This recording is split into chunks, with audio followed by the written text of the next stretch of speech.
poor, the farmer, kill the poor, the farmer, pa, pa, pa, pa, to kill the master, kill the poor, the farmer, kill the poor, the farmer. The mayor of DJ in PE is a white man. So these people, when you want to hit them hard, go after a white man. They feel a terrible pain because you have touched a white man. Not because Mashama and Soli will not be touched. They will be touched, don't worry. But we are starting with this whiteness. We are cutting the throat of whiteness. Shoot, kill, Yamasa. Kill the brewer, the farmer. Kill the brewer, the farmer. Pa, pa, pa. Shoot to kill, Yamasa. Kill the brewer, the farmer. Kill the brewer, the farmer. Pa, pa.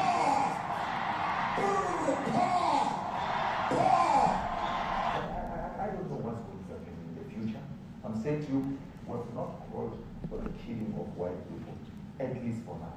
I can't guarantee the future. Yeah, but I mean, you'd understand somebody watching that, especially as it gets shared on Twitter. They freak out. It sounds like a genocidal. I can't take it.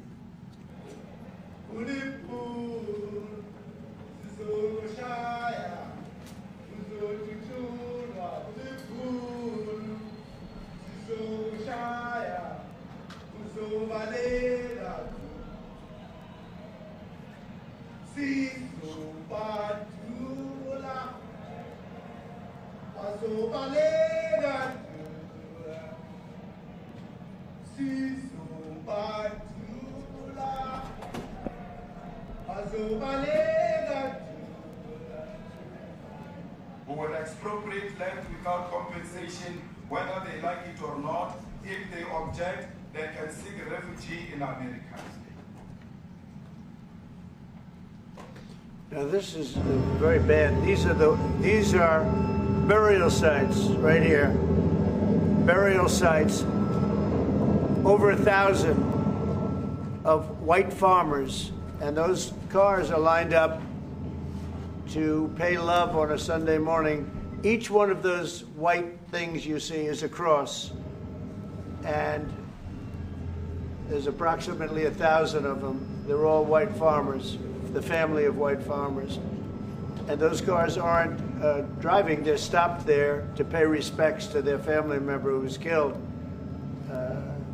And it's a terrible sight. I've never seen anything like it. Both sides of the road you have crosses.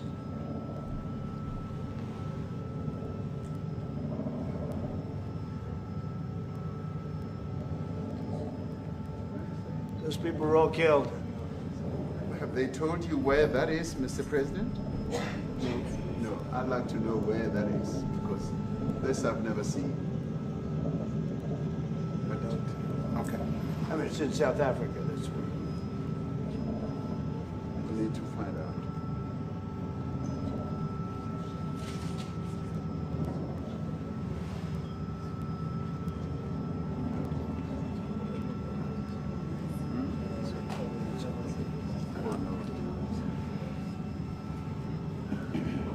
Those people.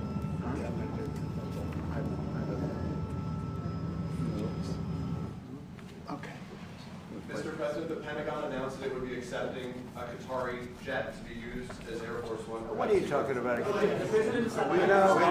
are you talking about? You know, you to get out of here. What does this have to do with the Qatari jet? They're giving the United States Air Force a jet, okay? And it's a great thing. We're talking about a lot of other things. It's NBC trying to get off the subject of what you just saw. You are a real, you know, you're a terrible reporter. Number one, you don't have what it takes to be a reporter. You're not smart enough. But for you to go into a subject about a jet that was given to the United States Air Force, which is a very nice thing. They also gave $5.1 trillion worth of investment in addition to the jet. Go back, you ought to go back to your studio at NBC, because Brian Roberts and the people that run that place, they ought to be investigated. They are so terrible the way you run that network, and you're a disgrace. No more questions from you. Go ahead. Go ahead, talk about that. His name is Peter something. He's a terrible reporter. Quiet. That's my question now. Let's go. Thank you so much. President Trump, Anna Disaster from ENCA in South Africa. Thank you very much. Thank you for very hosting much. us. What would you like President Ramaphosa to do about the situation that don't we've just know. seen on the screen? I don't know. Look, these are articles over the last few days. Death of people. Death. Horrible death. Death. I don't know. But you know that To there pick are anyone, people who are white dying. South Africans are fleeing because of the violence and racist laws. And this is all, I mean, I'll give these to you. No, I'd like So to- when you say, what would I like to do? I don't know what to do. Look at this. White South African couple say that they were attacked violently. And, President Trump, when will you go and see for yourself if it is indeed true? well, I could do that. Look, here's burial sites all over the place. These are all white farmers that are being buried. And he asks about a jet that was given. You ought to be ashamed of yourself. You know, you are so bad. You're such a bad reporter. May I have finish, please, President Trump? Mr. President This Trump, is one after another. This family was wiped out. I'm just looking. Can we get a response from President Ramaphosa, please? reaction to those videos, Mr. President Yes, I Trump, want would your you... reaction. Well, I think the videos are so. No, when you look at the videos, I mean, how does it get worse? And these are people that are officials, and they're saying that kill the white farmer and take their land. That's what it Please allow is. Ramaphosa And I to have other respond. friends in South Africa. I have people that left. One in particular that says you can't go there. He said they want to take your land. They take your land and they kill you. It's okay, and they say it's okay to do. Now we're going to talk about it. We're going to. But this is a tremendous, look, this is a story recent. These are all people that recently got killed. Yeah. And I don't know how it can get any worse. These are, and you know, the men that you saw, the people that you saw in that movie, those are officials. Those are people that were in office. They had one march, they had a dance in your parliament, whatever you may call it, legislature. But and let it me was clarify that. terrible. Yeah, Let me please. clarify that, because what you saw, the speeches that were being made, one, that is not government policy. We have a multi-party democracy in South Africa that allows people to express themselves, political parties to adhere to various policies, and in many cases, or in some cases, those policies do not go along with government policy. Our government policy is completely against what he was saying, even in the parliament. And they're a small minority party, which is allowed to exist in terms of our constitution. But you do Which- allow them to take land. No. You do allow them to take land. Nobody can And then take when land. they take the land, they kill the white farmer. And when they kill the white farmer, nothing happens to them. No, there is quite... Nothing happens to There them. is criminality in our country. People who do get killed, unfortunately through criminal activity, are not only white people. Majority of them are black people. And we have now The been farmers are utilized... black. The farmers are not black. We- I don't now- say that's good or bad, but the farmers are not black.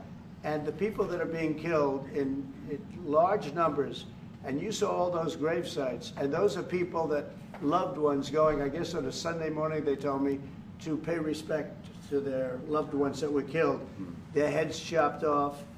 They died violently. And, you know, I mean, we're here to talk about it, and I didn't we know will we'd get talk about it. involved here.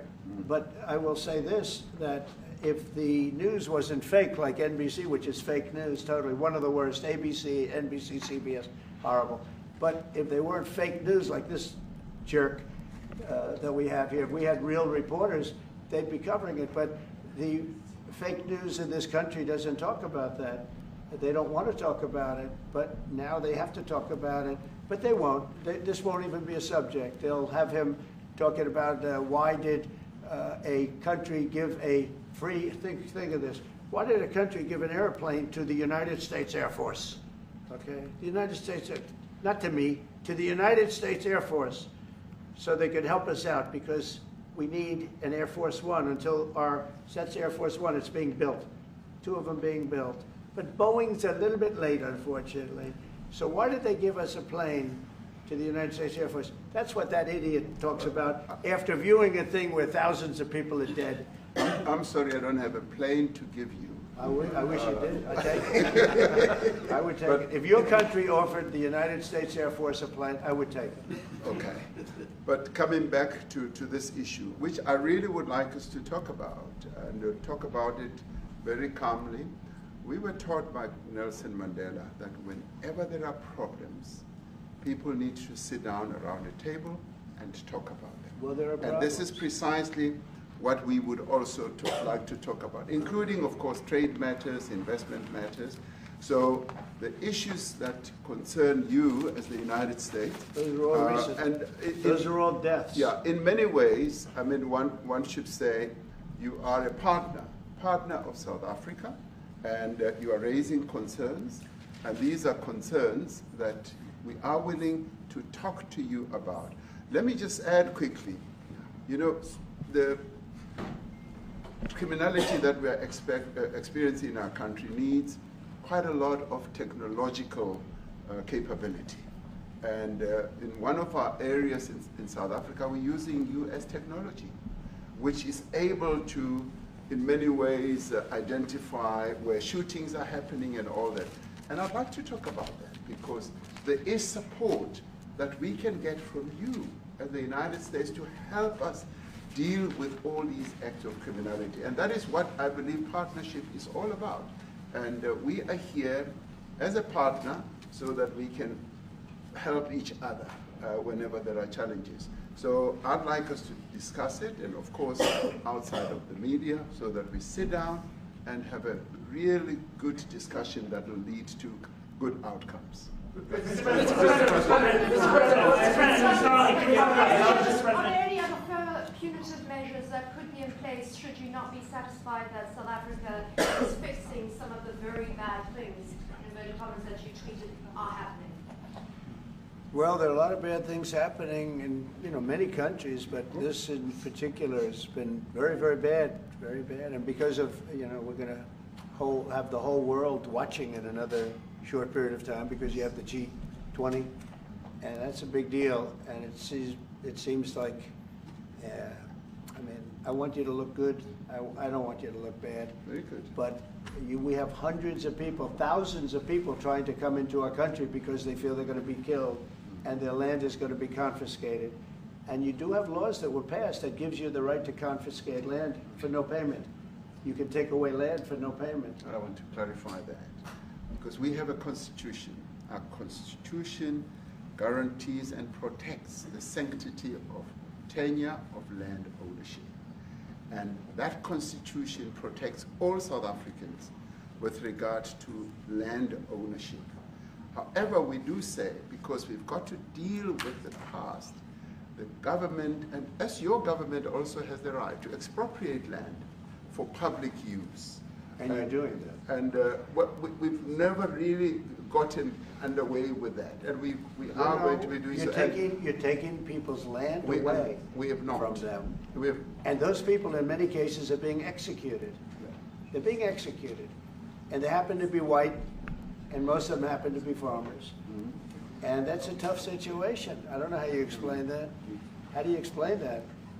They're taking people's land away, and in many cases, those people are being executed. And in many cases, it's not the government that's doing it. It's people that kill them and then take their land, and nothing happens to them. But we have thousands of people that want to come into our country. They're also going to Australia in a smaller number. Mm-hmm. But we have thousands of people that want to come into our country, and they're white farmers, and they feel that they're going to die. in South Africa, and it's a bad thing. Yeah, Mr. please. President, you have to go to G20 in First, November. what can South Africa do? What concessions would you like to see them make to improve relations with the United States? Then I have one more for President Ramaphosa afterwards. Well, you know, we just spoke about, I got them a very, very complex machine, 150 of them. I was asked by the president if it could help, and I did that. And, you know, I have great feeling for all countries. Look, I deal with all countries, but I have a great feeling for South Africa because I have friends. I have a couple of friends, a few friends here today.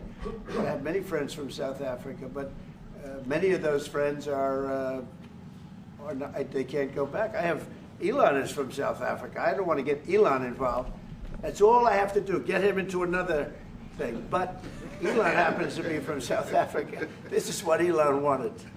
He actually came here on a different subject, sending rockets to Mars, okay? Yes. He likes that better. He likes that subject better. That's right. But Elon is from South Africa, and I don't want to talk to him about that. I don't think it's fair to him. That's right. But I will say that people are fleeing South Africa for their own safety.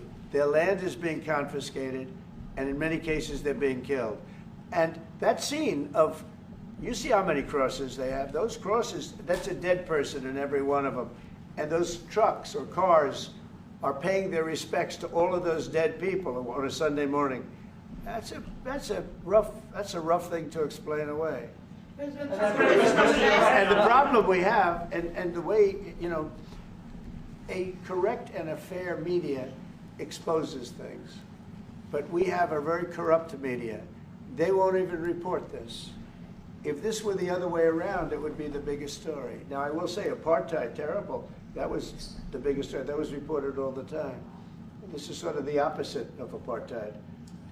What's happening now is never reported. Nobody knows about it. All we know is we're being inundated with people, with white farmers from South Africa. And it's a big problem. Marco Rubio was telling me he's never seen anything like it. The numbers of people that want to leave South Africa because they feel they're going to be dead very soon. Yeah. Yes, please. I was going to say, Brian, go. If I could just ask you a question. 72% of farmers in your country are white. If they flee, do you feel that maybe the economy could collapse? You may not have a gap to fill in those people that need to replace those farmers. You know, I'd like my Minister of Agriculture, who is white, who comes from an opposition party to mine, who's joined my government at my invitation to address this very issue, including the question that you've just raised. John? Thank you very much, Mr. President. Yeah. Mr. President, thank you for welcoming us to the White House. I would say we have a rural safety problem in South Africa. I don't think anyone wants to candy coat that. And it requires a lot of effort to get on top of it. It's going to require more policing resources. It's going to require a different strategy to be able to deal with it. But certainly the majority of South Africa's commercial and smallholder farmers really do want to stay in South Africa and make it work. And I've just come from the largest agricultural show in the Southern Hemisphere with organized agriculture and farmers, and the majority of them want to stay. But they too there have a memorial to those who've died as a result of farm attacks. And as the Minister of Agriculture, it is something that I'm particularly exercised with my colleagues at police and my colleagues in the justice cluster to start making farm attacks and stock theft a priority crime. And it affects all farmers in South Africa, particularly stock theft. It has a disproportionate effect on smallholder black farmers. I also want to just say this, that the two individuals that are in that video that you've seen are both leaders of opposition minority parties in South Africa. Mkhonto Wesizwe under Mr. Zuma, and the economic freedom fighters under Mr. Malema. Now, the reason that my party, the Democratic Alliance, which has been an opposition party for over 30 years, chose to join hands with Mr. Ramaphosa's party was precisely to keep those people out of power. We cannot have those people sitting in the union buildings making decisions. And that is why after 30 years of us exchanging barbs across the floor in Parliament and trying to get one over on each other, we've decided to join hands precisely to keep that lot out of government. Because the day they get in to the doors of the union buildings in South Africa or control of our parliament, that's what you're going to see. And that is why this government working together, needs the support of our allies around the world so that we can strengthen our hand, grow our economy, and shut the door forever on that rabble getting through the doors of the union bodies, because then South Africa's future would be... So you denounced that type of language in the video that you saw? Oh yes, we've always done so. As government, as my own party, we are completely opposed to that. We, in 1955, adopted a document which said South Africa belongs to all who live in it. But why wouldn't you arrest that man? That man said, kill the white farmers, kill the white farmers. And then he danced, and he's dancing, and it's kill the white farmers. I think, I'm not sure, but I think if somebody got up in Parliament and started saying kill a certain group of people, he would be arrested very quickly. That man is going all over South Africa, and that's not a small party. That was a stadium that holds 100,000 people, and I hardly saw an empty seat. That's a lot of people. That's a lot of representation. And those crosses, we have dead white people, dead white farmers, mostly. And you take a look at Australia, they're being inundated, and we're being inundated with people that want to get out. And their farm is valueless, it's valueless, and they just want to get out with their life. And this is a very serious situation. And if we had a real news or real press or media, we don't have that, because they won't talk about this, because they're all guys like that idiot. But if we had a real press, it would be exposed. And you know, the beauty of exposing it is it's like a cleansing action. When it gets exposed, it'll get fixed. That's when it'll get fixed. But people don't talk about it. And I'll tell you who's talking about the thousands of people that are fleeing South Africa right now. We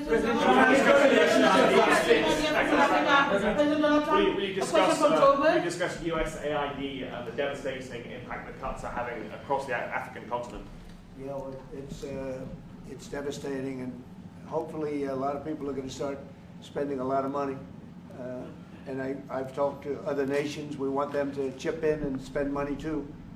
And we've spent a lot, and it's a tremendous problem going on in many countries. A lot of problems going on.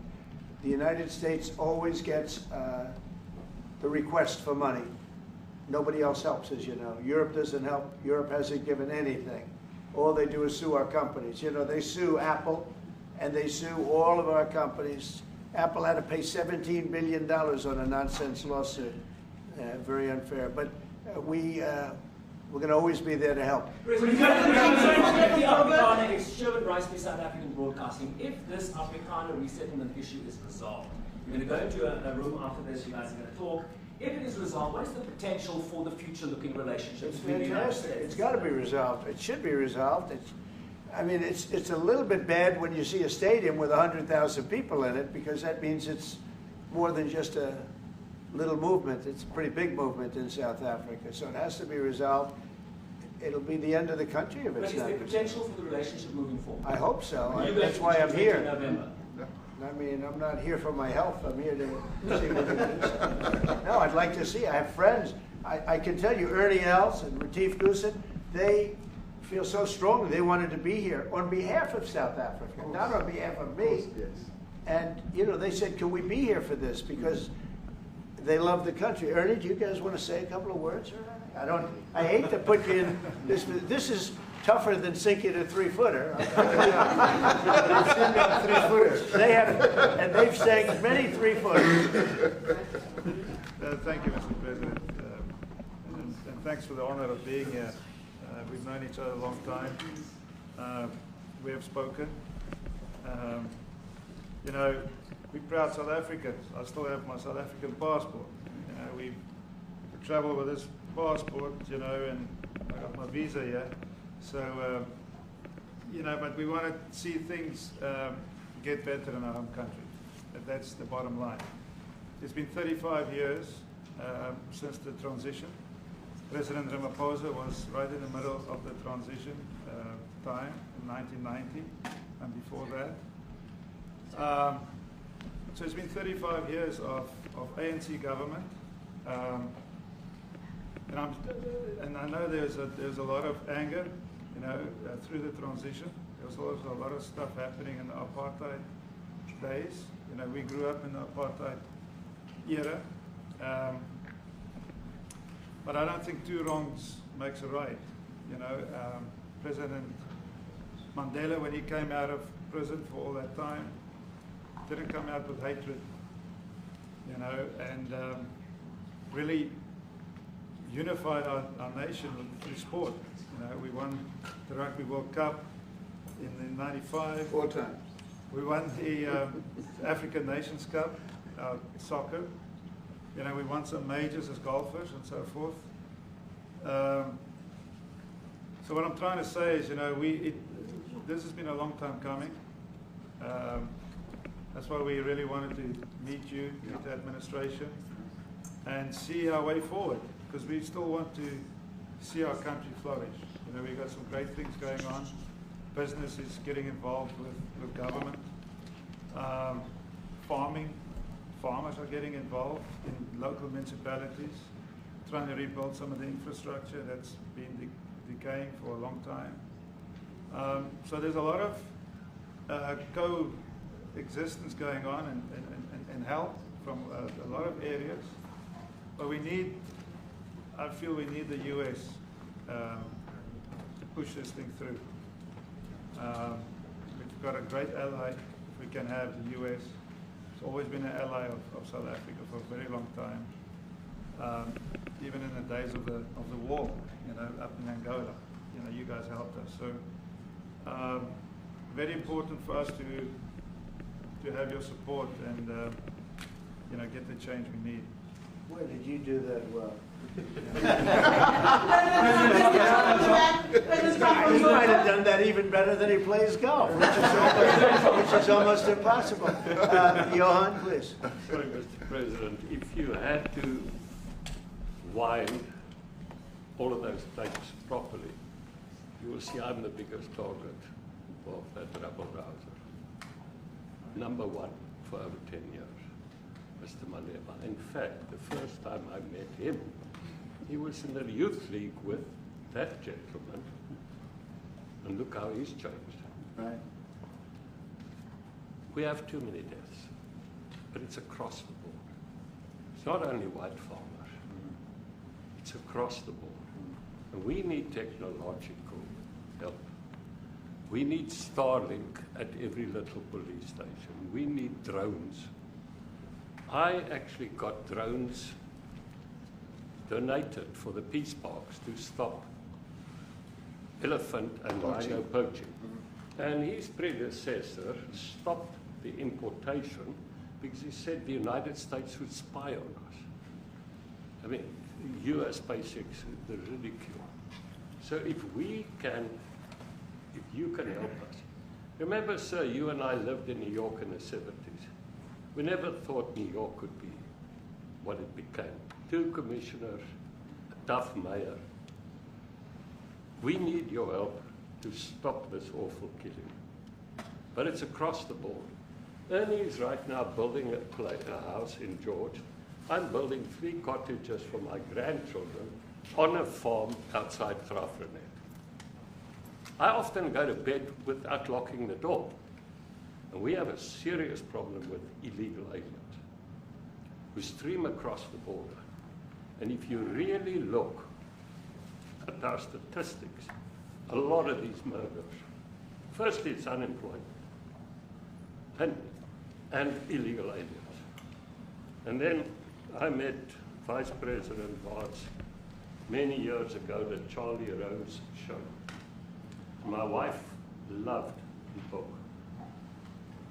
And she reminded me this morning that you emphasized the devastation that occurs when big companies leave towns and cities, and there's a culture of dependency that develops. And I remember you discussing it. Now that's our problem. If we don't get our economy to grow, the culture of dependency and the lawlessness will increase. I've again been against apartheid all my life, and I'm their #1 target. Please just Google my name and Malema. You'll see it, sir. He marched on the farm. But the crime is bad. The crime is terrible, sir, but Mr. Steenhuisen won't admit to it, but he runs the Western Cape, where I live. And the biggest murder rate is in the Cape Flats. Gangs. We've got gang warfare. Like your M33, whatever these guys. We've got equivalents there, but we need your help, sir. And we need Elon technology. Well, one of the real areas of support is really in investments. We've got to grow our economy, because through growing the economy, we're then able to create more jobs. Because crime really thrives where there is inequality and unemployment. And that is one of the reasons that has brought us here, to improve our investment relations, our trade relations, so that we can preserve the number of jobs that your companies have created in South Africa. By virtue of what we export to you, we are able to create up to 500,000 jobs in the auto industry, in the agricultural industry, and a number of other industries, mining, where we export things to you. And we also know that as South African companies invest here, you are also able to create jobs. So it's a mutually beneficial relationship. So our main real reason for being here is to foster trade and investment, so that we are able to grow our economy with your support, and so that we are also able to address all these societal problems, because criminality thrives when people are unemployed, when they have no other hope to eke out a living. So that is what we need to resolve. And your support, your partnership with us is what is really going to give us a strong capability to move forward. Retief, do you have, excuse me, do you have anything to say? I mean, I don't want to leave you out. You know, the guy won 3 or 4 majors. 3 or 4? No, only 2. 2. That's a lot. By the way, 2's a lot. A lot of tournaments you won too. Do you have anything to say? Yeah, thank you, Mr. President.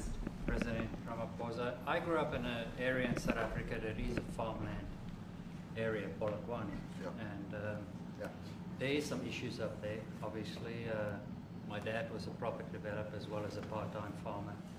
And yeah, some of these buddy farmers got killed. The farm is still going. My brothers run it, but it's a constant battle with farms they're trying to burn the farms down to chase you away. So it is a concern to try and make a living as a farmer. And at the end of the day, you know, without farmers, there's no food on the plate. So we need the farmers to produce the food. Farming, right? He wouldn't do it. He wouldn't even want to do what you're doing, right? They love farming. They don't want to leave. But it's a struggle. Yeah, and you know, food and fresh water is the most important thing in life. You know, without those 2 things, you can't survive. How is the water there? The water's great. Obviously,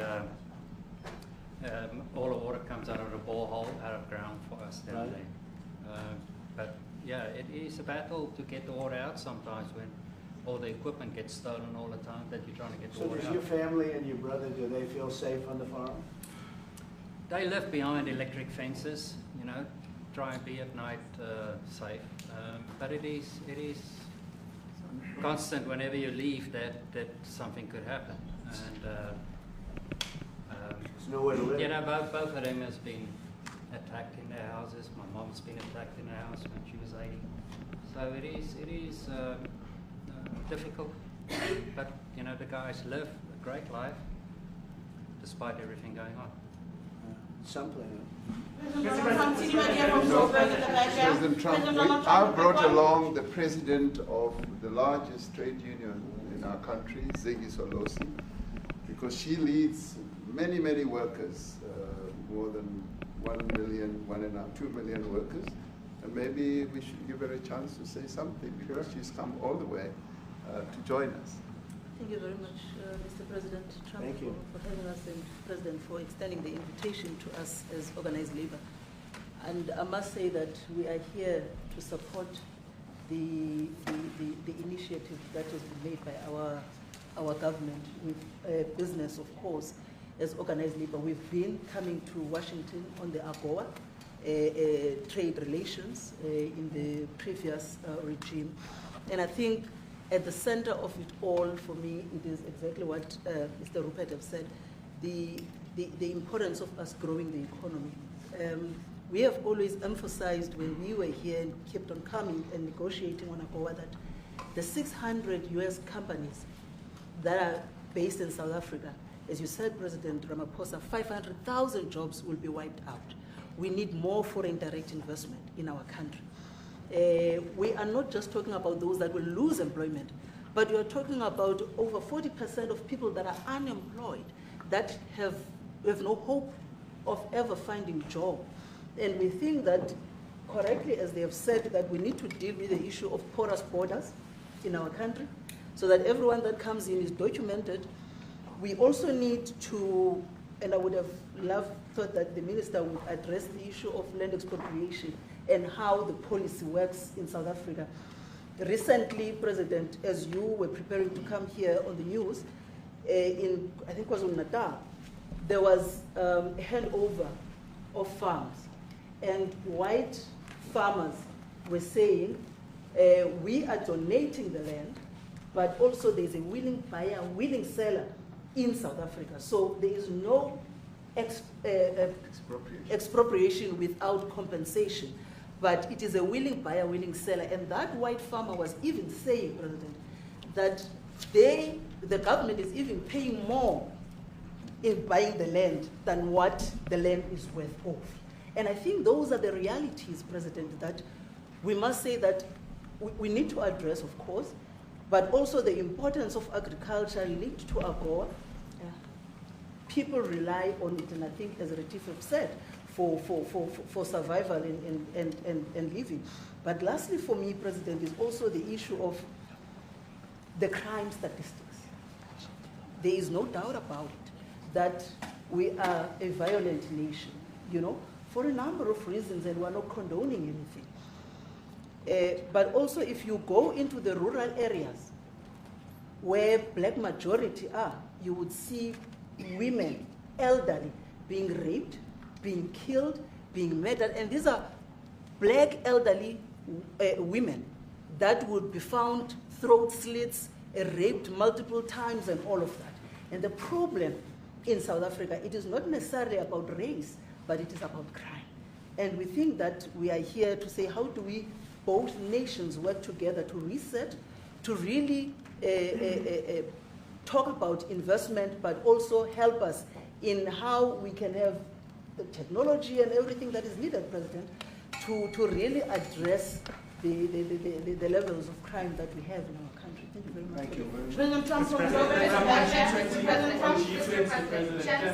genocide is a very strong word. I'm wondering if you can make up your mind as to whether you believe genocide is occurring in South Africa, or you still doubt, and if you have made up your mind, why invite President Ramaphosa here today? Well, I haven't made up my mind. I hate to see it from the standpoint of South Africa, but also, you know, I'm trying to save lives. I'm working with Russia and Ukraine. I don't have to do that. It's not our war. It was started by other people. It was helped along by our past administration. It would have never happened if I were president, but I'm trying to save lives. And no matter where. Rwanda, I have nothing to do with Rwanda and the Congo, but I felt I had a very talented person in this administration, and I sent him there, and he did an unbelievable job, I think. I mean, we're going to find out, but he's done the hardest part of the job. It should happen. If I can save lives, I want to save the lives. If it's in Africa, that's great. If it's in Europe, if it's wherever it may be. And it's a very small investment to do, believe me, compared to what the consequences are. So I hope we can do something. Look, I have so many friends. These two men, I have great admiration for them because I know what they do for a living. Yeah. And that's a very hard living. Going from city to city, from country to country, and hitting a ball 350 yards like they do, and better than you and I. Getting the ball in the hole. It's a very tough, with lots of people watching, right? Yes, That's a very tough living. You know, they're champions. I respect champions, And I respect very much, and I think the country is very lucky. They really wanted to be here. That's true. They could be elsewhere. They could be on a beautiful fairway someplace, and they wanted to be here. So, my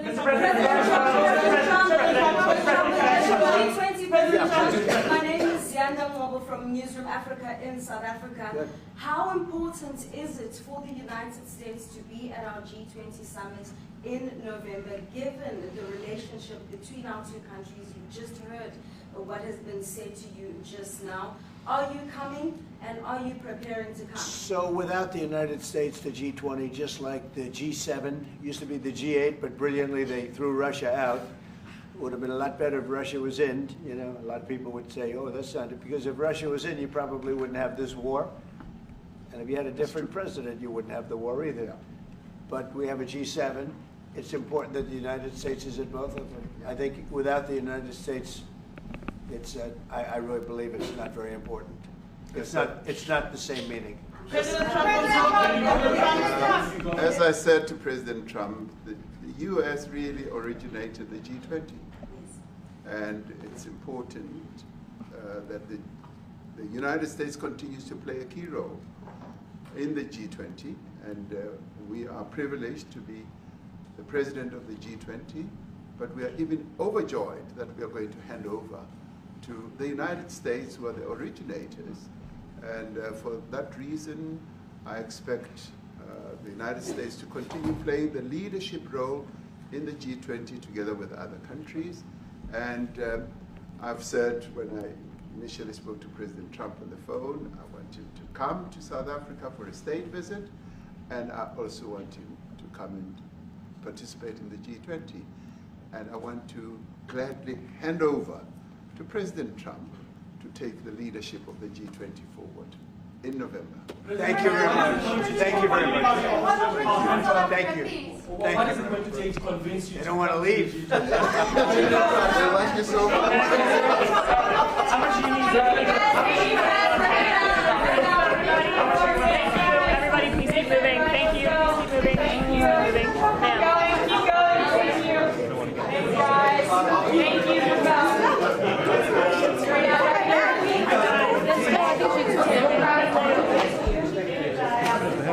Outside? Oh, we didn't bring them in. Oh.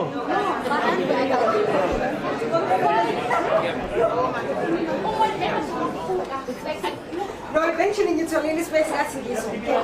No,